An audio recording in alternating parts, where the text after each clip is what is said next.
പറയുന്ന പ്രശ്നം, ഈ വചനം പഠിപ്പിക്കുന്നവൻ അവന് സാമ്പത്തികമായി മറ്റ് സ്രോതസ്സുകളില്ലെങ്കിൽ തീർച്ചയായും അവനെ സപ്പോർട്ട് ചെയ്യേണ്ടത് ഈ സഭയുടെ കടമയാണ്.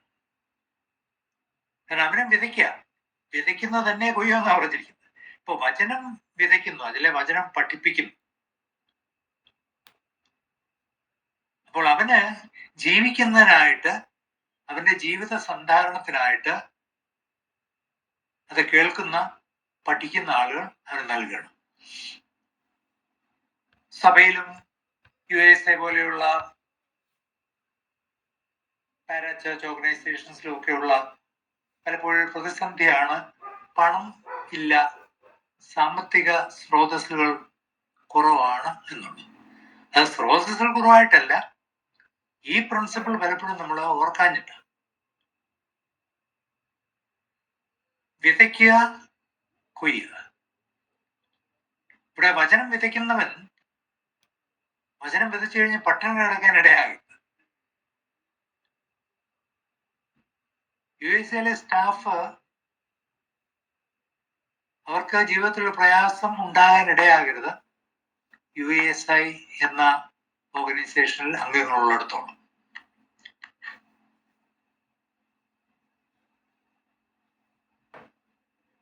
ഒരിക്കൽ ഞാൻ ഓർക്കുന്നു, അനേക വർഷം മുമ്പ് ഞങ്ങളുടെ ഒരു USA ഗ്രൂപ്പിൽ ഈ USIക്ക് കൊടുക്കുന്ന കാര്യം പറഞ്ഞപ്പോൾ ഞങ്ങളുടെ ഒരു സ്നേഹിതൻ, ആ ഗ്രൂപ്പിലെ തന്നെ മെമ്പറാണ്, അദ്ദേഹം പറഞ്ഞു, നമ്മൾ പള്ളികൾക്ക് കൊടുക്കുന്നുണ്ട്, മറ്റേ മിഷണറി സംഘടനകൾക്ക് കൊടുക്കുന്നുണ്ട്, അതൊക്കെ നല്ല കാര്യമാണ്. എന്നാൽ USA കൊടുക്കുമ്പോൾ ഒരു കാര്യം ഓർക്കണം, നമ്മൾ കൊടുത്തില്ലെങ്കിൽ പട്ടിണി കിടക്കേണ്ടി വരുന്ന ആളുകളുണ്ട് എന്ന് നമ്മൾ ഓർക്കണം. കാരണം ആ സമയത്ത്, ഞാൻ പറയുന്ന സമയത്ത്, ഈ USA സ്റ്റാഫിന് ലഭിച്ചിരുന്ന ശമ്പളം വരവ് അനുസരിച്ച് മാത്രമായിരുന്നു. ചിലപ്പോൾ ശമ്പളത്തിന്റെ പകുതിയോ മൂന്നിലെന്നോ ഒക്കെയാണ് കേരള USA പലർക്കും കിട്ടിക്കേണ്ടത്. അതുകൊണ്ട് നമ്മുടെ ഒബ്ലിഗേഷൻ നാം ഓർക്കണം. സഭ, അത് സഭയ്ക്കുള്ളതായാലും മിഷണറി ഓർഗനൈസേഷനുള്ളതായാലും, ദൈവം നമുക്ക് തന്നിരിക്കുന്നതിന്റെ ഓഹരി കൊടുക്കുക, വെറുതെ എന്തെങ്കിലും കൊടുക്കുകയല്ല, അതിന്റെ ഓഹരി കൊടുക്കുക, അതിൽ ഭാഗഭാക്കുകളാകുക എന്നാണ് വാക്ക്. കൊയിനോണിയ എന്നുള്ള വാക്കാണ് ഇവിടെ പോലും ഉപയോഗിക്കുന്നത്. ഷെയർ. കാരണം അവൻ പഠിപ്പിക്കുന്നുവെങ്കിൽ അവരതുകൊണ്ട് ജീവിക്കണം. അത് വീണ്ടും പല സ്ഥലങ്ങളിൽ പൗലോസ് പറയുന്നുണ്ട്. അവര് തിമോഥെയോസിന് എഴുതിയ ലേഖനത്തിൽ പറയുന്നു. അപ്പോൾ സഭയിൽ അല്ലെങ്കിൽ ഇങ്ങനെയുള്ള ആത്മീയ ഗുണങ്ങളിൽ ഒരു ഷോർട്ടേജ് ഒരിക്കലും വരാൻ പാടില്ല. USA നമ്മൾ എപ്പോഴും കാണുന്ന ഒരു സംഗതി, ഷോർട്ടേജ് ഒരിക്കലും അവസാനം വരികയില്ല. എന്നാൽ ഇതിന് ചുമതലക്കാർക്ക് ഭാരം ഉണ്ടാക്കുന്ന ഒരു സംഭവം, 31-ാം തീയതി ക്ലോസ് ചെയ്യേണ്ട അക്കൗണ്ട്സ് 30-ാം തീയതി ആയിരിക്കും അത് സ്ക്വയർ ചെയ്ത് രണ്ടും ഒരുപോലെ വരുന്നത്, അല്ലെങ്കിൽ ആവശ്യങ്ങളെല്ലാം നികത്തക്കവണ്ണമുള്ള പണം ലഭിക്കുന്ന അന്നേരമായി. നമ്മുടെ വിഷയം അതല്ല ഇവിടെ. ഇതിനെക്കുറിച്ച് ഞാൻ പറഞ്ഞതാണ്, വചനം പഠിപ്പിക്കുന്നവന് ഓഹരി കൊടുക്കണം. ആ പ്രിൻസിപ്പിൾ ഞാൻ പറഞ്ഞില്ല, 7-ാം വാക്യമാണ് അതിന് തുടർച്ചയായിട്ട് എഴുതുന്നത്. ദൈവത്തെ പരിഹസിക്കും. ദൈവമല്ലേ എന്തെങ്കിലും നടത്തി, എങ്ങനെയും നടത്തും, ദൈവം നടത്തും, യാതൊരു സംശയവുമില്ല. നിങ്ങളുടെ സഭയാണെങ്കിലും USA ആണെങ്കിലും ഒരു മിഷണറി ഓർഗനൈസേഷൻ, ദൈവം നടത്തും. ദൈവത്തിന്റെ പ്ലാനിൽ ഉള്ളതാണെങ്കിൽ ദൈവം തീർച്ചയായും നടത്തും. എന്നാൽ ഇവിടെ ഈ കൊടുക്കുന്നവർക്കൂടെ ഒരു ഓഹരി അതിനകത്തുണ്ട്. നമ്മളൊരു സംരംഭത്തെ കർത്താവിന്റെ പേരിൽ സഹായിക്കുമ്പോൾ നമ്മളും അതിൽ നിന്ന് കൊയ്യുകയാണല്ലോ. അതടുത്ത് പറയുന്നത് 8-ാം വാക്യം പറയുന്നത്, ജഡത്തിൽ വിതയ്ക്കുന്നവൻ ജഡത്തിൽ നിന്ന് നാശം കൊയ്യും, ആത്മാവിൽ വിതയ്ക്കുന്നവൻ ആത്മാവിൽ നിന്ന് നിത്യജീവനെ കൊയ്യും. പിന്നെ പലരും ജഡത്തിൽ വിതയ്ക്കുന്നവന്, വിശ്വാസികളുടെ കാര്യമായി പറയുന്നത്. ജഡത്തിൽ വിതയ്ക്കുക എന്ന് പറഞ്ഞാൽ എന്താ? ജഡത്തിന് വേണ്ടി, ഈ ലോകത്തിന് വേണ്ടി. അത് നമ്മുടെ എന്റർടൈൻമെന്റ് ആയിരിക്കാം, നമ്മൾ വായിക്കുന്ന പുസ്തകങ്ങളായിരിക്കാം, നമ്മുടെ ചിന്തകളായിരിക്കാം, നമ്മുടെ സംസാരമായിരിക്കാം, നമ്മുടെ ബന്ധങ്ങളായിരിക്കാം. ഇവിടെയെല്ലാം ആത്മാവിൻ്റെ ഫലമാണോ വിത്താണോ നമ്മൾ വിതയ്ക്കുന്നത്? നമുക്കെല്ലാം ആത്മാവിന്റെ ഫലം വേണം. 5:22 നമ്മളത് പഠിച്ചതാണ്. 5:16 മുതൽ ആത്മാവിനെ അനുസരിച്ച് നടപ്പിൻ, എന്നാൽ നിങ്ങൾ ജഡത്തിന്റെ അഭിലാഷങ്ങൾ നിവർത്തിക്കുകയില്ല എന്ന് പറഞ്ഞിട്ട് 5:22 ആത്മാവിന്റെ ഫലമോ സ്നേഹം, സന്തോഷം, സമാധാനം, ദീർഘക്ഷമ, 9 കാര്യങ്ങൾ പറയുന്നു. എന്നാൽ അതൊരു വിതയ്ക്കലിന്റെ രൂപത്തിൽ എവിടെ പറയും? സ്നേഹം നമുക്ക് കൊയ്യണമെങ്കിൽ സ്നേഹം തന്നെ വിതയ്ക്കണം. ദ്വേഷം വിതച്ചിട്ട്, ക്രോധം വിതച്ചിട്ട് ക്രോധമേ കൊയ്യാൻ പറ്റുകയുള്ളൂ. സന്തോഷം വിതച്ചെങ്കിലേ സന്തോഷം കൊയ്യാൻ പറ്റുള്ളൂ. സമാധാനം വിതച്ചെങ്കിലേ സമാധാനം കൊയ്യാൻ പറ്റുള്ളൂ. അതുകൊണ്ട് കർത്താവിന്റെ പ്രസംഗത്തിൽ പറയുന്നത്, സമാധാനം ഉണ്ടാക്കുന്നവർ ഭാഗ്യവാന്മാർ, അവർ ദൈവത്തിന്റെ മക്കളെന്ന് വിളിക്കും. അപ്പോൾ ഇത് ലോകപ്രകാരം, എനിക്ക് ജീവിക്കുന്നത് ലോകപ്രകാരമായിരിക്കണം. എനിക്ക് ഗവൺമെന്റിൽ നിന്ന് സാധിക്കണമെങ്കിൽ ഞാനും മറ്റുള്ളവരെ പോലെ കൈക്കൂലി കൊടുക്കും. അല്പസ്വല്പം കള്ളപ്പണമൊക്കെ എൻ്റെ കയ്യിലുണ്ടെങ്കിലും സാരമില്ല, ലോകത്തിൽ എല്ലാവരും അങ്ങനെ ചെയ്യുന്നില്ലേ? അങ്ങനെ ഇങ്ങനെയൊക്കെ ചെയ്താലും എല്ലാവരും ചെയ്യുന്നതിനേക്കാൾ കുറച്ചുകൂടെ നല്ല പോലെ ഞാൻ ചെയ്യുന്നത്. ഇതെല്ലാം ലോകത്തിന് വേണ്ടി, ജഡത്തിന് വേണ്ടി വിതയ്ക്കുകയാണ് എന്ന് നാം മനസ്സിലാക്കണം. വളരെ പ്രധാനപ്പെട്ട ഒരു കാര്യമാണ്. അങ്ങനെ വിധിച്ചിട്ട് ഞാൻ ചിന്തിക്കുന്നത് എന്താ? ദൈവം ഇതൊക്കെ അംഗീകരിക്കും, അല്ലെങ്കിൽ ഇതൊക്കെ മറന്നുപോകും. അവസാനം എനിക്ക് വല്ലതും തരാൻ നേരത്ത് ദൈവം നല്ല കാര്യമൊക്കെ തരും. ആത്മാവിന്റെ ഫലം വേണമെങ്കിൽ ആത്മാവിൽ വിതയ്ക്കണം. If you want to reap a spiritual harvest, you have to sow the seeds in the Spirit. Our words, our actions, our relationships, our involvement in society. What kind of testimony do we sow? What do people think when we hear our words? When they see our actions? That's our sowing. We are sowing every day. What do we sow? And never expect to reap a spiritual harvest after fleshly sowing. ജഡത്തിൽ വിതച്ചിട്ട് നമുക്ക് നല്ലത് കൊയ്യാം. പലരും സഭയിൽ അല്ലെങ്കിൽ ദേവാലയത്തിൽ ഒക്കെ അവരുമായിട്ട് അവരുടെ ബന്ധം എന്ന് പറയുന്നത് ഒരു ബിസിനസ് റിലേഷൻഷിപ്പ് ആണ്. നോമ്പിന്റെ ഒക്കെ സമയമാണല്ലോ. നോമ്പിന്റെ സമയത്ത് പലരോടും ചോദിച്ചു നോക്കുക, എന്തിനാണ് നിങ്ങൾ നോമ്പെടുക്കുന്നത്? അത് എനിക്കൊരു നേർച്ചയുണ്ട്, ഞാൻ ഇത്ര ദിവസം ഈ നോമ്പ് ആചരിച്ചാൽ എനിക്ക് ദൈവം ഇന്നത് തരും, അല്ലെങ്കിൽ ഞാനത് ചോദിച്ചിട്ടുണ്ട്. വ്യർത്ഥമാണ്, വ്യർത്ഥമാണ്. ദൈവത്തോട് ബിസിനസ് ചെയ്യാൻ പാടില്ല. ലോകത്തിന്റെ കറൻസി വെച്ച് ഞാൻ രൂപ തന്നേക്കാം, ഞാനിലെ ആഹാരം പിടിച്ചേക്കാം, ഞാൻ 10 പേർക്ക് ആഹാരത്തിനുള്ള കാശ് കൊടുത്തേക്കാം, പക്ഷെ എന്റെ കാര്യം നടക്കണം. ഒരു താലൂക്ക് ഓഫീസിൽ പോയി കൈക്കൂലി കൊടുക്കുന്നത് തന്നെ പറയാം, ഞാൻ രൂപ തന്നേക്കാം, പക്ഷെ എന്റെ കാര്യം നടക്കണം. അങ്ങനെയാണോ ദൈവത്തോട് പറയാം? യെശയ്യാവിലും യെരമ്യാവിലും ഒക്കെ ദൈവം സഹി കെട്ടിട്ട് അന്നത്തെ ഇസ്രായേൽ മക്കളോട് പറയുകയാണ്, നിങ്ങൾ വളരെ ഭക്തി പുരസ്സരം വന്ന് ഒരാടിനെ ബലി കഴിക്കുന്നു, പക്ഷെ എനിക്കത് തോന്നുന്നത് നിങ്ങൾ പന്നിയെ അറക്കുന്ന പോലെയാണ്. അത്രയ്ക്ക് അറപ്പായിട്ടൊരു കാര്യം. ആ പ്രിൻസിപ്പിൾ പൗലോസോട് പറയാം.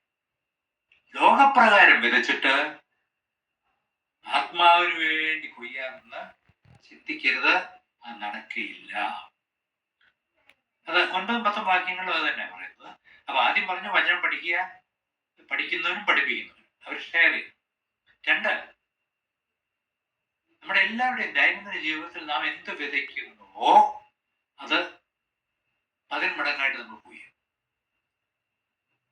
3, നന്മ ചെയ്യുന്ന മടുത്തു പോകരുത്. 9, let's not grow weary in well doing. Christian well doing എന്ന് പറഞ്ഞാൽ പണം കൊടുക്കുന്നതോ അത് മാത്രമല്ല, നമ്മുടെ സമയം, നമ്മുടെ താലന്തുകൾ എന്ത് തന്നെയായാലും നന്മ പ്രവർത്തിക്കുന്നതിൽ നാം മടുത്ത്. തളർന്നു പോകാൻ ഞാൻ തക്ക സമയത്ത് തന്നെ നാം കൊയ്യും. പലപ്പോഴും നമ്മൾ തളർന്നു പോകാം. ഈ ഇത്ര നാളായിട്ട് ഞാൻ പല കാര്യങ്ങൾ ചെയ്യുന്നു, നല്ല കാര്യങ്ങൾ ചെയ്യുന്നു, ആളുകളോട് സുവിശേഷം പറയുന്നു, ഒന്നും സംഭവിക്കുന്നില്ല. ഇല്ല, ദൈവത്തിന് ഇതിനെല്ലാം കണക്കുണ്ട്.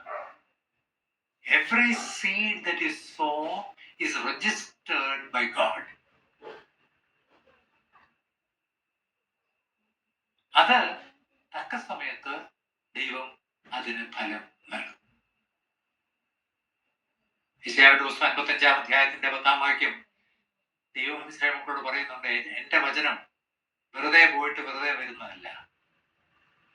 ആകാശത്ത് നിന്ന് മഴയും മഞ്ഞും വീണ് ഭൂമിയിൽ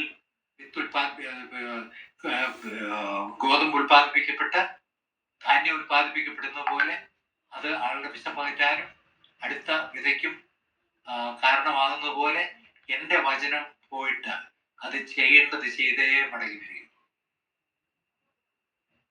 നന്മ ചെയ്യുന്ന നമ്മള് ഫ്രൂട്ട് ഓഫ് ദ സ്പിരിറ്റ് വായിച്ച് പഠിച്ചപ്പോൾ നമ്മൾ മനസ്സിലാക്കിയ ഒരു സംഗതിയാണ്. ഫ്രൂട്ട് എന്ന് പറയുന്നത് അതിനകത്ത് ദൈവവചനമുണ്ട്. ആ ദൈവവചനം ഈ ഫ്രൂട്ട് ഒരാളിന് കൊടുക്കുന്നതിലൂടെ അത് പാസ് ഓൺ ചെയ്യാൻ നമ്മൾ ഉദ്ദേശിക്കുന്നു. അപ്പൊ നന്മ ചെയ്യുന്നത് പണം കൊടുക്കുക മാത്രമല്ല, നമ്മുടെ സമയമായാലും പണമായാലും താലങ്ങളായാലും നമ്മുടെ ബന്ധങ്ങളായാലും ഇതെല്ലാം മടുത്തു പോകാതെ നന്മ ചെയ്യുക. അത് ആർക്കാണ്? 10-ാം വാക്യം, അവസരം കിട്ടും പോലെ എല്ലാവർക്കും, വിശേഷാൽ സഹവിശ്വാസികളോട്. ഈ സഹവിശ്വാസികളോട് നമുക്കൊരു പ്രത്യേക പ്രതിബദ്ധതയുണ്ട്, ഉണ്ടായിരിക്കണം. എല്ലാവർക്കും നമ്മൾ നന്മ ചെയ്യണം. ലോകത്തിൽ അവർ വിശ്വാസിയാണല്ലോ എന്ന് നോക്കിയിട്ടല്ല നന്മ ചെയ്യേണ്ടത്. എന്നാൽ വിശ്വാസികളോട് നമുക്കൊരു പ്രത്യേക ചുമതല, അവരോട് ഒരു പ്രത്യേക പ്രതിബദ്ധത നമുക്ക് ദൈവം തന്നിട്ടുള്ളതുകൊണ്ട്. അതുകൊണ്ട് അവസരം കിട്ടും പോലെ, അവസരമുള്ള ദിവസമുണ്ട്, ഇഷ്ടംപോലെ ഉണ്ട്. ഫിസിലേൻ 5:16 പറയുന്ന പോലെ redeem the time because the days are evil. Redeem the time. സമയം തക്കത്തിൽ ഉപയോഗിക്കാന്നാണ് പറയുന്നത്. അപ്പൊ ആ സമയം നമുക്ക് എല്ലാവർക്കും ഉണ്ട്. എന്നാൽ നാം ഈ സമയങ്ങൾ ഉപയോഗിക്കുന്നുണ്ടോ? അത് മുമ്പേ പറഞ്ഞ പോലെ ലോകത്തിന് വേണ്ടി വിതച്ചുകൊണ്ടിരിക്കുകയാണോ? ഞാൻ 1000 രൂപ കളയാം, പക്ഷെ എനിക്ക് 10,000 രൂപ തിരിച്ചു വേണം. ഇപ്പൊ കേരളത്തിലൊക്കെ ഫിനാൻഷ്യൽ സ്കാമിലൊക്കെ നടക്കുന്ന പരിപാടി അതല്ല. പണം ഇരട്ടിക്കുക, ലോട്ടറി പണം അടിക്കുക, സ്റ്റോക്ക് മാർക്കറ്റ് പണം എന്റെ വാല്യൂ കൂട്ടുക, ഇതൊക്കെ എന്താ? ലോകത്തിന്റെ പ്രിൻസിപ്പിളാണ്. അപ്പൊ പൗലോസ് ചോദിക്കുന്നത്, നിന്റെ പ്രിൻസിപ്പിൾ എന്താ? കർത്താവ് യോഹന്നാൻ സുവിശേഷം 2-ാം അധ്യായത്തിൽ വിൽക്കുന്നവരെയും വാങ്ങുന്നവരെയും ഒക്കെ ആലയത്തിൽ നിന്ന് പുറത്താക്കുമ്പോൾ പറയുന്ന ഒരു കാര്യമുണ്ട്.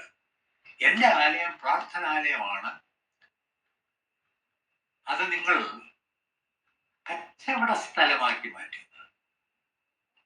മൂലഭാഷയിൽ യോഹന്നാൻ എഴുതുന്നത് അതിനെ നിങ്ങൾ എംപോറിയമാക്കി മാറ്റുന്നത്. എംപോറിയം എന്ന് പറയുന്നത് മാർക്കറ്റ്. ഈ മാർക്കറ്റിന്റെ പ്രിൻസിപ്പിൾ എന്താ? ലാഭം. ഞാൻ 100 രൂപ കൊടുത്താൽ എനിക്ക് 200 രൂപ കിട്ടും. ലാഭമെല്ലാം തെറ്റാണെന്നല്ല ഞാൻ പറഞ്ഞു വരുന്നത്. എന്നാൽ സ്പിരിച്വൽ പ്രിൻസിപ്പിൾ ലാഭത്തിന് ഒരു സ്ഥാനമില്ല. മാർക്കറ്റ് പ്ലേസ് അതാണ്. ഞാൻ കൊടുക്കാം, പക്ഷെ എനിക്ക് തിരിച്ചു വേണം. ഞാൻ നന്മ ചെയ്യാം, പക്ഷെ എനിക്ക് തിരിച്ചു വേണം, അല്ലെങ്കിൽ ഞാൻ തളർന്നു പോകും. അതാ പൗലോസ് പറയുന്നത്, നന്മ ചെയ്താൽ തളർന്നു പോകാതെ നന്മ ചെയ്യുക.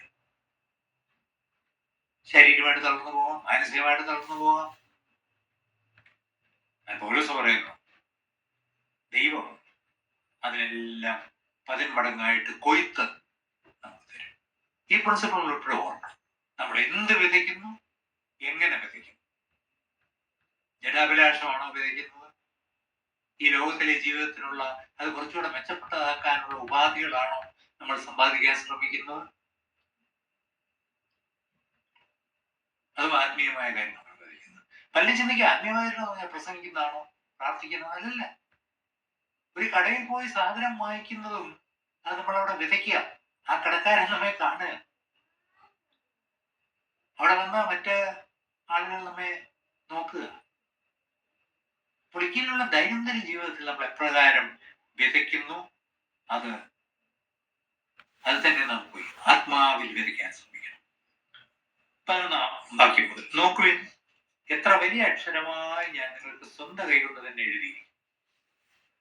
ജഡത്തിൽ സുമുഖം കാണിപ്പാൻ ഇച്ഛിക്കുന്നവരൊക്കെ ക്രിസ്തുവിന്റെ ക്രൂശ് നിമിത്തം ഉപദ്രവം സഹിക്കാതിരിക്കേണ്ടതിന് മാത്രം നിങ്ങളെ പരിച്ഛേദന ഏൽപ്പാൻ നിർബന്ധിക്കുന്നു.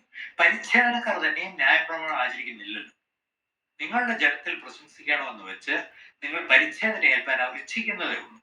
എനിക്കോ നമ്മുടെ കർത്താവായ യേശു ക്രിസ്തുവിന്റെ ക്രൂശിലല്ലാതെ പ്രശംസിപ്പാൻ ഇടവരരുത്. അവനാൽ ലോകം എനിക്കും ഞാൻ ലോകത്തിനും ക്രൂശിക്കപ്പെട്ടിരിക്കുന്നു. പരിച്ഛേദനയല്ല, അഗ്രചർമ്മവുമല്ല, പുതിയ സൃഷ്ടി അത്രേ കാര്യം. ഈ പ്രമാണം അനുസരിച്ച് നടക്കുന്ന ഏവർക്കും ദൈവത്തിന്റെ ഇസ്രായേലിലും സമാധാനം കരുണ ഉണ്ടാകട്ടെ. ഇനി ആരും എനിക്ക് പ്രയാസം വരുത്തരുത്. ഞാൻ യേശുവിന്റെ ചൂട് അടയാളം എന്റെ ശരീരത്തിൽ വഹിക്കുന്നു. സഹോദരന്മാരെ, നമ്മുടെ കർത്താവായ യേശുക്രിസ്തുവിന്റെ കൃപ നിങ്ങളുടെ ആത്മാവോട് ഇരിക്കുമാറാകട്ടെ. അവൻ ഈ ലേഖനത്തിന്റെ ഈ എഴുത്തിന്റെ അവസാന ഖണ്ഡികയിൽ വരുമ്പോൾ പൗലോസ് ഈ എഴുതിക്കൊണ്ടിരുന്ന ആളിന്റെ നിന്ന് ആ പേനായും പേപ്പറും പേപ്പർ എന്ന് പറഞ്ഞാൽ പപ്പൈറസ് എന്ന് പറയുന്ന സാധനമാണ്. ആ പേപ്പർ ചുരുളും വാങ്ങിച്ച് ആ പേനായും വാങ്ങിച്ചിട്ട് പൗലോസ് സ്വന്തം കൈപ്പടയിൽ എഴുതുക.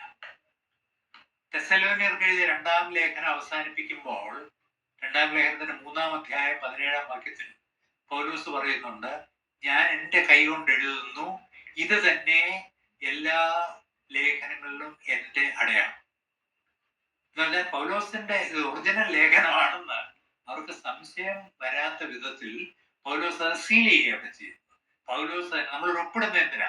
ഒപ്പെന്ന് പറയുമ്പോൾ നമ്മളത് അംഗീകരിക്കുന്നു എന്ന് പറഞ്ഞ് അവസാനം നമ്മൾ ഒപ്പിടും എന്ന് പറഞ്ഞ പോലെ പൗലോസിന്റെ ഒപ്പായിട്ട് പൗലോസ് പേന എടുത്തിട്ട് എത്ര വലിയ അക്ഷരമായി അതിന്റെ അർത്ഥം നമുക്ക് വാസ്തവത്തിൽ വ്യക്തമായിട്ട് അറിഞ്ഞുകൂടാ. പല കാരണങ്ങൾ കാണാം. ചിന്തിക്കുന്നത് പൗലോസിന്റെ കാഴ്ചശക്തിയൊക്കെ കുറവായിരുന്നു. ഗലാത്യലേഖനം തന്നെ അതിന് ഉപോത്ബലകമായ ചില വാദങ്ങളുണ്ട്, നേരത്തെ നമ്മൾ കണ്ടിട്ടുണ്ട്. പൗലോസിന്റെ കാഴ്ചശക്തി കുറവായിരുന്നത് കൊണ്ട് പൗലോസ് ഒരുപക്ഷെ എഴുതി വരുമ്പോൾ വലിയ അക്ഷരമായിട്ട് എഴുതായിരിക്കാം. അല്ലെങ്കിൽ പൗലോസ് അധികം എഴുതാറില്ലായിരുന്നു. അതുകൊണ്ട് പൗലോസ് എഴുതി വരുമ്പോൾ ഒരു ഭംഗിയുള്ള അക്ഷരമല്ല, കുറച്ച് വലിയ അക്ഷരമായിട്ട് എഴുതായിരിക്കും. എന്നാൽ ഇതൊന്നും ആയിരിക്കുകയില്ല. അതിന്റെ പ്രാധാന്യം അവരെ മനസ്സിലാക്കുന്നതിന് വലിയ അക്ഷരത്തിൽ നമ്മൾ ക്യാപിറ്റൽ ലെറ്റേഴ്സിൽ എഴുതുന്നു എന്ന് പറയുന്നത്. എന്തായാലും പറയുന്ന ഇതാണ്, ഈ ലേഖനത്തിൽ തുടർച്ചയായിട്ട് പറഞ്ഞു വന്ന കാര്യമാണ്. എന്താ? നിങ്ങളെ നിർബന്ധിച്ച് പരിച്ഛേദന ഏൽപ്പിക്കുകയും ന്യായപ്രമാണം ആചരിക്കാൻ നിർബന്ധിക്കുകയും ചെയ്യുന്ന ദുരുപദേഷ്ടാക്കന്മാർ, അവരെ കുറിച്ചാണല്ലോ 1-ാം അധ്യായം മുതൽ പറയുന്നത്. പൗലോസ് പറയുന്നു യേശുക്രിസ്തുവിൽ മാത്രമുള്ള രക്ഷ. ഈ ആളെന്ന് പറയുന്നു അങ്ങനെയല്ല, യേശുക്രിസ്തുവിന്റെ രക്ഷയൊക്കെ ഉണ്ടായിരിക്കാം, പക്ഷെ അത് പൂർണ്ണമാകണമെങ്കിൽ, പ്രാവർത്തികമാകണമെങ്കിൽ നിങ്ങൾ പരിച്ഛേദന ഏൽക്കണം, നിങ്ങൾ ഭക്ഷണ നിയമങ്ങൾ പരിപാലിക്കണം, നിങ്ങൾ പെരുന്നാളുകൾ ആചരിക്കണം. ഇതെല്ലാം ഉണ്ടെങ്കിൽ ഇത് പരിപൂർണമാകുകയുള്ളൂ. അതിനെതിരായിട്ടുള്ള വലിയൊരു വാദമാണ് ഗലാത്യ ലേഖനത്തിൽ പൗലോസ് നിരത്തുന്നത്. അത് തന്നെ അവസാനം പൗലോസ് പറയുകയാണ്, ഇവരൊക്കെ സുമുഖം കാണിപ്പായിക്കുക, അല്ലാതെ ആളെ കാണുമ്പോൾ ചിരിച്ചു കാണിക്കുക, അവർക്കൊരു പ്രശംസ നേടുക. എങ്ങനെയാണ്? നിങ്ങളെ പരിച്ഛേദന ഏൽപ്പാൻ അവർ നിർബന്ധിക്കുന്നത് എന്തിനു വേണ്ടിയാ? ക്രൂശ് നിമിത്തം ഉപദ്രവം സഹിക്കാതിരിക്കേണ്ടത്. ഈ പരിച്ഛേദന ഏൽക്കുക എന്ന് പറഞ്ഞാൽ അവർ യഹൂദനായി എന്നർത്ഥം. ഈ പറയുന്നത് പുറജാതികളെ കുറിച്ചാണ്. പുറജാതിയിൽ ഒരുവൻ വിശ്വാസിയാകുന്നതിന് പൗലോസ് പറഞ്ഞ് വേറെ ഒന്നും ചെയ്യണ്ട, കർത്താവ് യേശുക്രിസ്തു വിശ്വസിച്ചാൽ മാത്രം മതി. എന്നാൽ ഒരു പ്രശ്നം അവിടെ ഉണ്ട്. നീ ഒരു വിശ്വാസിയായി കഴിയുമ്പോൾ ആളുകൾ നിന്നെ പീഡിപ്പിക്കാൻ തുടങ്ങും, നിന്നെ ഉപദ്രവിക്കാൻ തുടങ്ങും. പക്ഷെ ഈ ദുരുപദേഷ്ടക്കാരന്മാർ എന്ന് പറഞ്ഞു, നിങ്ങൾ ഉപദ്രവം ഒന്നും സഹിക്കണ്ട, നിങ്ങൾ യഹൂദന്മാരെന്ന് പറഞ്ഞാൽ നിങ്ങൾ പരിച്ഛേദന ഏറ്റാൽ മതി, യഹൂദന്മാരെ ആരും പീഡിപ്പിക്കുകയില്ല, അതുകൊണ്ട് നിങ്ങൾ പരിച്ഛേദന ഏറ്റു. അപ്പോൾ ക്രൂശിന്റെ പ്രശ്നവും, ക്രൂശിന്റെ ഉപദ്രവവും, ക്രൂശിന്റെ പരിഹാസം, ക്രൂശ് മൂലമുള്ള പീഡനം, ഇതെല്ലാം മാറിക്കിട്ടും.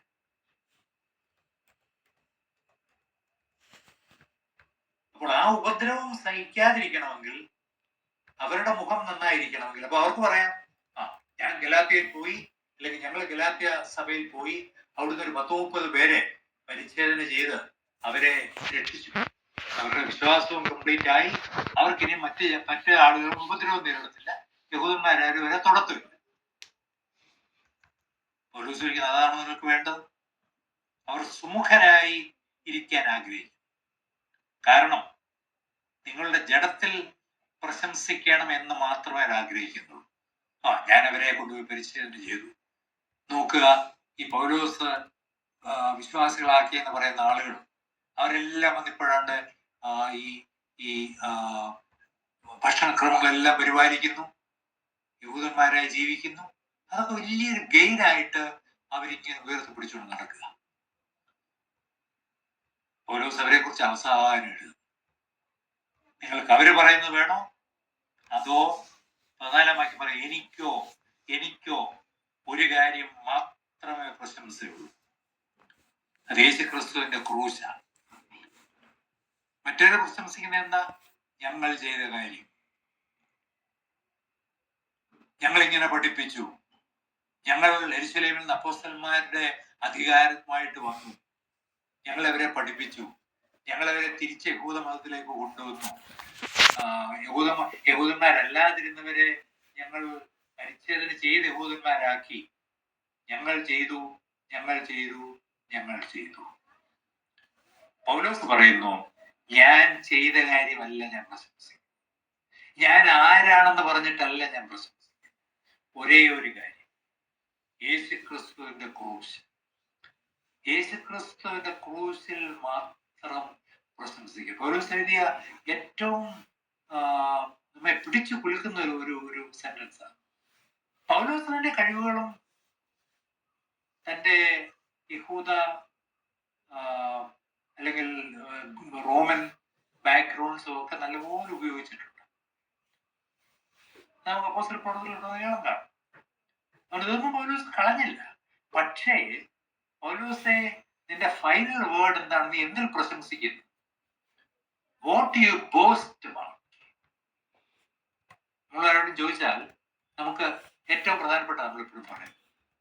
നമ്മുടെ വീടിന് തീ പിടിച്ചാൽ നമ്മൾ ഏറ്റവും വിലപ്പെട്ട നമ്മൾ എടുത്തുകൊണ്ട് ഓടുന്നു.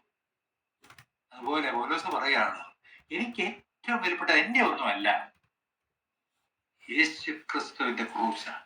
ക്രൂശ് എന്ന് പറയുമ്പോൾ ആ ക്രൂശിലെ രക്ഷ, ആ ക്രൂശിൽ മാത്രം ലഭിക്കുന്ന രക്ഷ. ഇവരതല്ല പഠിപ്പിക്കുന്നു. അവര് ക്രൂശിനെ കുറിച്ച് അക്ഷരം മിണ്ടുന്നില്ല. ഞങ്ങൾ വേണേല് ക്രൂശിനെ പറ്റിയൊക്കെ പറഞ്ഞു, പക്ഷെ ഞങ്ങളാരും ഇത് പഠിപ്പിക്കുന്നില്ല. ഞങ്ങൾ പഠിപ്പിക്കുന്ന മിശിഹായെ കുറിച്ചാണ്, ദൈവത്തെ കുറിച്ചാണ്. ആ ദൈവം അരുളി ചെയ്തത് ന്യായപ്രമാണത്തിലൂടെയാണ്. ഞങ്ങൾ ന്യായപ്രമാണം എല്ലാവരും പാലിക്കുന്നില്ല, പക്ഷെ നിങ്ങൾ ന്യായപ്രമാണം പാലിച്ചാൽ ആ ദൈവത്തോട് അടുത്ത് ജീവിക്കാം. ഇതാണ് അവർ പഠിപ്പിച്ചിട്ടുള്ളത്.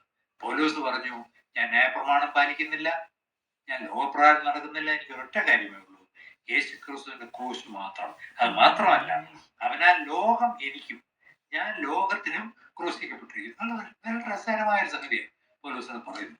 പൗലോസ് പറയുന്ന ഇതാണ്, അതിനാൽ എന്ന് പറഞ്ഞാൽ യേശുക്രിസ്തുവിന്റെ ക്രൂശിനാൽ, അവനാൽ ലോകം എനിക്ക് ക്രൂശിക്കപ്പെട്ടിരിക്കുന്നു എന്ന് പറഞ്ഞാൽ ഞാൻ ലോകത്തെ നോക്കി പറയുകയാണ്, ലോകമേ നീ ക്രൂശിയല്ല, നിന്റെ നാളുകൾ അവസാനിക്കാറായി, നീ ശാശ്വതമല്ല. ലോകത്തിൽ നീ എത്രമാത്രം, അല്ലെങ്കിൽ ലോകമേ നീ എനിക്ക് എന്തെല്ലാം തന്നാലും, എനിക്ക് വലിയ വിദ്യാഭ്യാസം തന്നാലും, എനിക്ക് വലിയ കൾച്ചറലായിട്ടുള്ള ഗെയിംസ് ഒക്കെ തന്നാലും, എനിക്ക് വലിയ സ്ഥാനമാനങ്ങൾ തന്നാലും, അത് ഞാൻ ക്രൂശിൽ തറച്ചതായിട്ട് എണ്ണുന്ന കാരണം അത് തീരാറായി. കാരണം ക്രൂശിൽ തറച്ച ഒരാളിന്റെ അന്ത്യമായി, പിന്നെ ആളിന് വേറെ പ്ലാനൊന്നുമില്ല. അതുപോലെ പൗലോസ് ലോകത്തെ കാണും. അപ്പൊ ലോകം എന്താ പറയുന്നത്?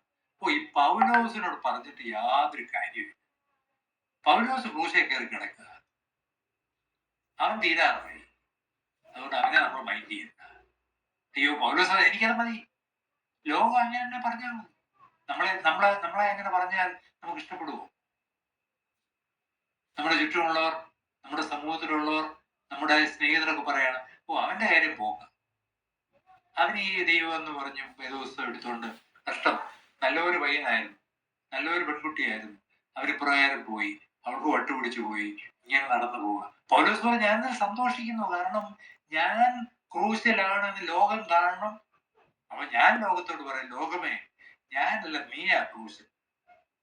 നമുക്ക് ഈ അനുഭവം ഉണ്ടാകും. നമ്മൾ നേരത്തെ പൗലോസ് എഴുതുന്ന വായിച്ചു 5-ാം അധ്യായത്തിൽ, ക്രിസ്തുവിനുള്ളവർ ജഡത്തെ അതിന്റെ രാഗമോഹങ്ങളോടുകൂടെ ക്രൂശിച്ചിരിക്കുന്നു. അത് നമ്മളെ ചെയ്യേണ്ട സംഗതിയാണ്. നമുക്ക് ലൗകികമായ കാര്യങ്ങൾ പലതുണ്ട്. പൗലോസിനുള്ളതിന്റെ പത്തിലൊന്ന് ഭാഗം പോലും നമുക്കില്ല. എങ്ങനെ നമുക്ക് പലതുമുണ്ട്. നമ്മുടെ ആരോഗ്യമുണ്ട്, നമ്മുടെ വിദ്യാഭ്യാസ യോഗ്യതകളുണ്ട്, നമ്മുടെ ജോലിയുണ്ട്, നമ്മുടെ കുടുംബ മഹിമയുണ്ട്, നമ്മൾ പോകുന്ന സഭകളുണ്ട്.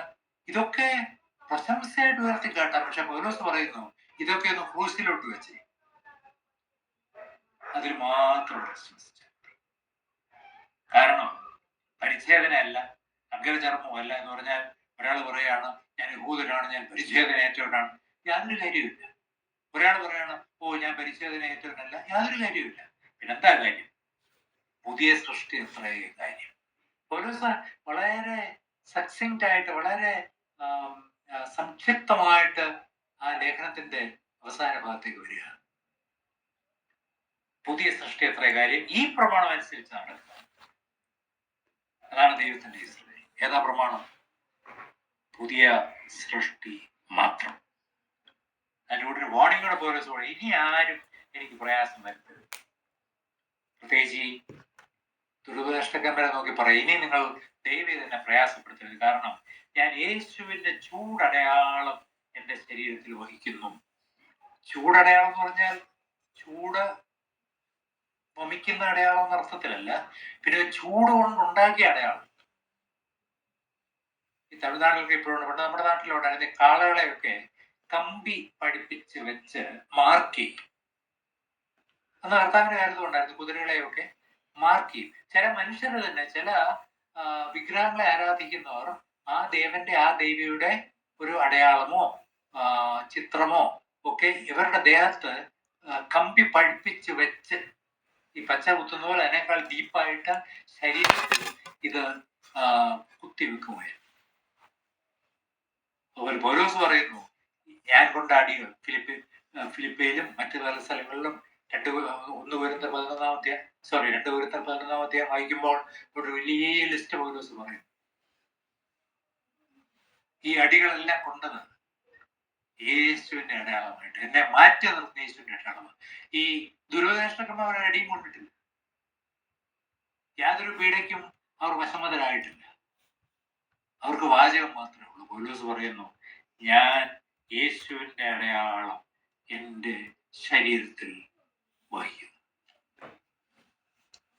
അനേക വർഷം മുമ്പ് ഞാൻ ഓർക്കുന്ന ഒരു നോർത്ത് ഇന്ത്യയിലെ ഒരു ആദിവാസി പയ്യൻ, അവൻ ക്രിസ്തുവിലായി. ആ വിശ്വാസത്തിന്റെ പേരിൽ ഒരിക്കൽ അവന്റെ വീട്ടുകാരെല്ലാം കൂടെ ചൂരൽ കൊണ്ട് പുറം മുഴുവൻ അടിച്ചു പൊട്ടിച്ചു. ഹേംസിംഗ് എന്ന അവന്റെ പേര്. 30 വർഷം മുമ്പുള്ള കാര്യം പറയും. അത് കഴിഞ്ഞിട്ട് ഞാൻ അവനെ കാണുന്നത്, അത് ഉടനെ അല്ല, ചില വർഷങ്ങൾ കഴിഞ്ഞിട്ട് അതിനെ കഥ പറഞ്ഞു. ഒരിക്കൽ ഈ ഭാഗം പഠിപ്പിച്ചുകൊണ്ടിരുന്നപ്പോൾ അവന് ഞാനിത് പറഞ്ഞു കൊടുക്കുകയായിരുന്നു. ഞാൻ യേശുവിന്റെ ചൂടടയാളം എൻ്റെ ദേഹത്തിൽ വഹിക്കുന്നു. ഹേമലാനോട് പറഞ്ഞു, എനിക്ക് നല്ലപോലെ അറിയാമെന്ന് പറഞ്ഞു. ഞാനോട് പറഞ്ഞു എനിക്കറിയാം, കാരണം അവൻ അടികൊണ്ട് അടയാളം എൻ്റെ ദേഹത്തുണ്ട്. അതുപോലെ പൗലോസിനോട് പറയും, നമ്മളാരും ഒന്നും കണ്ടിട്ടില്ല, കൊണ്ടിട്ടില്ല, നമുക്ക് അറിഞ്ഞുകൂടാ. പക്ഷെ അന്നത്തെ കാലത്ത് വളരെ പ്രസക്തമായിരുന്നു. അങ്ങനെ പൗലോസ് അവസാനിപ്പിക്കുകയാണ്. നമ്മുടെ കർത്താവായ യേശുക്രിസ്തുവിന്റെ കൃപ നിങ്ങളുടെ ആത്മാവിനോട് ഇരിക്കുമാറാകട്ടെ. പെട്ടെന്ന് അവസാനിപ്പിക്കുക. ഫൈനലി നമ്മൾ ഈ 6 അധ്യായങ്ങൾ നമ്മൾ എന്താ പഠിച്ചത്? 3 പ്രധാന കാര്യങ്ങളാണ് പൗലോസ് പറയുന്നത്. ഒന്ന്, ഈ ഞാൻ പറയുന്ന 3 കാര്യങ്ങൾ ജോൺ സ്റ്റോട്ടിന്റെ ഒരു വളരെ ഫേമസ് ആയ ഒരു പുസ്തകമുണ്ട്, എസെൻഷ്യൽ ഫ്രീഡം എന്നതിന്റെ പേര്. ഗലാത്യ ലേഖനത്തെ കുറിച്ചുള്ള നല്ലൊരു കോമന്ററി, വലിയൊരു പുസ്തകമാണ്. അതിന്റെ അവസാനം ജോൺ സ്റ്റോട്ട് സമാപിപ്പിക്കുന്ന ഇങ്ങനെയാണ്. 3 കാര്യങ്ങൾ. ഒന്ന്, ആദ്യത്തെ 2 അധ്യായങ്ങളിൽ പൗലോസ് പറയുന്നത് അപ്പോസ്തലിക അധികാരത്തെ കുറിച്ച്, അതോറിറ്റി. ദൈവം നേരിട്ട് വിളിച്ച അപ്പോസ്തലനാണ് ഞാൻ, അതുകൊണ്ടാണ് ഞാൻ ആധികാരികമായി പറയുന്നത്, ഞങ്ങൾ പറയുന്നതല്ല, സ്വർഗത്തിൽ ദൂതൻ എന്ന് പറഞ്ഞാലും അവൻ സഭയിൽ നിന്ന് ശപിക്കപ്പെട്ടവരാകട്ടെ. ഈ അതോറിറ്റി വളരെ ഇമ്പോർട്ടൻ്റ്. നമ്മൾ എന്തിനാണ് നമ്മുടെ അതോറിറ്റി വെക്കുന്നത്? സഭയിലാണോ, ട്രഡീഷൻസിലാണോ, മറ്റുള്ള ബന്ധങ്ങളിലാണോ, ആണെന്ന് പറയുന്ന കാര്യങ്ങളാണോ, അതോ അപ്പോസ്തലിക അധികാരത്തിലാണോ? എഫെസ്യർ 2:20 വളരെ പ്രധാനപ്പെട്ട വാക്യം അവിടെ പറയുന്നുണ്ട്. യേശുക്രിസ്തു തന്നെ മൂലക്കല്ലായിരിക്കെ നിങ്ങളെ അപ്പോസ്തലന്മാരുടെയും പ്രവാചകന്മാരുടെയും അടിസ്ഥാനത്തിന്മേൽ പണിഞ്ഞിരിക്കുന്നു. എന്താ അപ്പോസ്തലന്മാരുടെ അടിസ്ഥാനം എന്ന് പറയുന്നത്? ഈ നമ്മൾ പഠിക്കുന്ന സംഗതിയാണ്. ഗലാത്യ ലേഖനം, എഫെസ്യ ലേഖനം, റോമാലേഖനം, എബ്രായ ലേഖനം. അതാണ് അപ്പോസ്തലന്മാരുടെ അടിസ്ഥാനം. അതവരുടെ അതോറിറ്റി. സഭയല്ല അപ്പോസ്തലന്മാരെ. അപ്പോസ്തലന്മാർ അതോറിറ്റി ദൈവത്തിൽ നിന്ന് വന്ന യേശുക്രിസ്തുവിലൂടെ.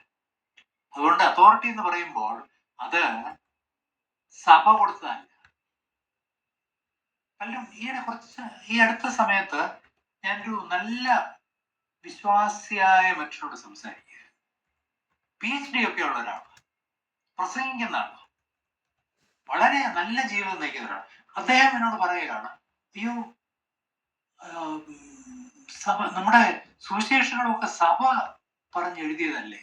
അങ്ങനെ വിശ്വസിക്കുന്ന ഒരു സഭയുണ്ട്. ഈ കത്തോലിക്ക സഭ അങ്ങനെ വിശ്വസിക്കും. ആ സഭയിലൊന്നും അല്ല ഇദ്ദേഹം. പക്ഷെ ഇദ്ദേഹം വിശ്വസിക്കുന്ന എങ്ങനെ? അയ്യോ സഭ എഴുതിച്ചതല്ലേ കാര്യങ്ങളൊക്കെ, അപ്പൊ സഭയാണ് അതിന്റെ അതോറിറ്റി. അയ്യോ പ്രിയപ്പെട്ടവരെ, അങ്ങനെയല്ല. ഒരു സഭയും പൗലോസിനോട് പറഞ്ഞില്ല, പൗലോസെ ഗലാത്യ ലേഖനം എഴുതി തരാമോ എന്ന് ചോദിച്ചില്ല. ഒരു സഭയും പത്രോസ് പറഞ്ഞില്ല, പത്രോസെ നീ ആദ്യത്തെ പോപ്പാണല്ലോ, അതുകൊണ്ട് നീ ഒരു ലേഖനം എഴുതി ഞങ്ങൾക്ക് തരാമോ, അതിന് ഞങ്ങൾ പത്രോസിന്റെ ലേഖനം എന്ന് പറയാം. ഇല്ല. ഈ 27 പുസ്തകങ്ങൾ ഒന്നിച്ചു വരുന്നതിന് മുമ്പ് തന്നെ ഈ ലേഖനങ്ങൾ ആധികാരികമായി സഭകളിൽ ഉപയോഗിക്കപ്പെട്ടിരുന്നു. അതുകൊണ്ട് ആ അതോറിറ്റി എന്ന് പറയുന്നത് ദൈവത്തിന്റെ അതോറിറ്റി. എന്റെ സഭ ഇങ്ങനല്ലോ പറയുന്നത്, എന്റെ ഹിസ്റ്ററി ഇങ്ങനല്ലോ, അല്ലെങ്കിൽ എന്റെ സഭയുടെ പരമ്പരാഗതമായ പഠിപ്പിക്കൽ, അതൊന്നും നമ്മളെ ബാധിക്കുന്നില്ല. നമ്മളെല്ലാവരും ഓരോ സഭയിൽ നിൽക്കുന്നവർ, അവിടെയൊക്കെ പലതരം ഉപദേശങ്ങൾ കാണും. നല്ലതും കാണും, മോശം ഉപദേശങ്ങൾ. ഒരു സഭയും പെർഫെക്റ്റ് അല്ല. എന്നാൽ നമ്മൾ എങ്ങനെയാ അതിന്റെ അതോറിറ്റി തീരുമാനിക്കുന്നത്? എങ്ങനെയാ? ദൈവവചനം വായിക്കുക, ദൈവവചനത്തിൽ നോക്കുക, വേറെ ഒന്നിലുമല്ല. ദൈവവചനത്തിൽ അടിസ്ഥാനമുണ്ടോ? ഒന്ന്, അതാണ് അതോറിറ്റി. 3-4 അധ്യായങ്ങളിൽ സാൽവേഷൻ, രക്ഷ എങ്ങനെ? യേശുക്രിസ്തുവിന്റെ ക്രൂശിനാൽ മാത്രം. അതാണ് ഇപ്പൊ അവസാനം പൗലോസ് പറഞ്ഞു. ഈ മനുഷ്യരെന്ന് പറഞ്ഞു, അതൊക്കെ നല്ല കാര്യമാണ്, പക്ഷേ പരിച്ഛേദന വേണം, ന്യായപ്രമാണം പാലിക്കണം, ആഹാര നിയമങ്ങൾ പാലിക്കണം, വിശേഷ ദിവസങ്ങൾ പാലിക്കണം. പൗലോസ് പറയുന്നു, അല്ല, യേശുക്രിസ്തുവിന്റെ ക്രൂശിൽ മാത്രം മാത്രം മാത്രം നിന്റെ യാതൊരു കാര്യയോട് ആവശ്യമില്ല. അത് ദൈവത്തിന് മാത്രം പറയുന്നു. ഇത് ഏതെങ്കിലും സഭ, ഏതെങ്കിലും വ്യക്തി പഠിപ്പിക്കുകയാണ്, അതിൻ്റെ കൂടെ ഇതും വേണം, നിന്റെ രക്ഷയ്ക്കായിട്ട് നോമ്പും കൂടെ വേണം. നോമ്പ് തെറ്റാണെന്ന് ഞാൻ പറയില്ല. നോമ്പല്ല നമ്മെ രക്ഷിക്കുന്നു. നോമ്പല്ല നമ്മളെ രക്ഷിക്കും. നമ്മളെ രക്ഷിക്കുന്ന യേശുക്രിസ്തു. ഡിസിപ്ലിനായിട്ട് ചെയ്തു യാതൊരു കുഴപ്പമില്ല. വേദപുസ്തക പഠനമല്ല നമ്മെ രക്ഷിക്കുന്നു, യേശുക്രിസ്തു നമ്മെ രക്ഷിക്കുന്നു. So salvation is only in Christ Jesus. അതാണ് 3-4 അധ്യായങ്ങളിലെ പൗലോസ് വളരെ ഡീറ്റെയിൽ ആയിട്ട് പ്രതിപാദിക്കുന്നത്. അതിന്റെ എല്ലാ ഭാഗങ്ങളിലേക്ക് നമ്മൾ പോകുന്നില്ല ഇപ്പോൾ. മൂന്നാമത് അവസാനമായിട്ട് 5-6 അധ്യായങ്ങൾ പൗലോസ് പറയുന്നത് ജീവിത വിശുദ്ധിയെ കുറിച്ചാണ്. അത് എവിടുന്ന് വരുന്നു? ആത്മാവിനെ അനുസരിച്ച് നടപ്പിൻ, എന്നാൽ നിങ്ങൾ ജഡത്തിന്റെ അഭിലാഷങ്ങളെ നിവർത്തിക്കുകയില്ല. എന്നാൽ നിങ്ങൾ ആത്മാവിന്റെ ഫലം പുറപ്പെടുവിക്കും. അപ്പൊ ഇത് ആത്മാവിൽ കൂടെയാണ് വരുന്നത്. നമ്മളിപ്പോഴും വായിച്ചല്ലോ, ജഡത്തിൽ വിതയ്ക്കുന്നവൻ ജഡത്തിൽ നിന്ന് പോയി, ആത്മാവിൽ വിതയ്ക്കുന്നവൻ ആത്മാവിൽ. അപ്പൊ ജീവിതത്തിന്റെ ഹോളിനെസിനെ കുറിച്ചാണ് പറയുന്നത്.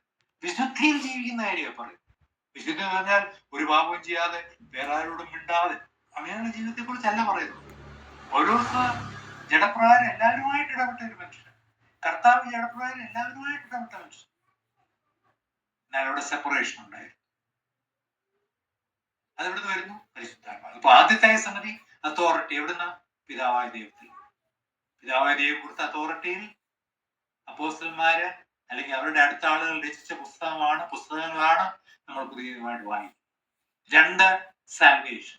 യേശു ക്രിസ്തുവിൽ കൂടെ മാത്രം പുത്രനായ ദൈവം നമുക്ക് വേണ്ടി ഇറങ്ങി വന്ന് ക്രൂസിൽ മരിച്ച് നമുക്ക് രക്ഷ നൽകി. നമുക്കൊന്നും ചെയ്യേണ്ടതായിട്ടില്ല, അത് അക്സെപ്റ്റ് ചെയ്യുക മാത്രം ചെയ്യുക.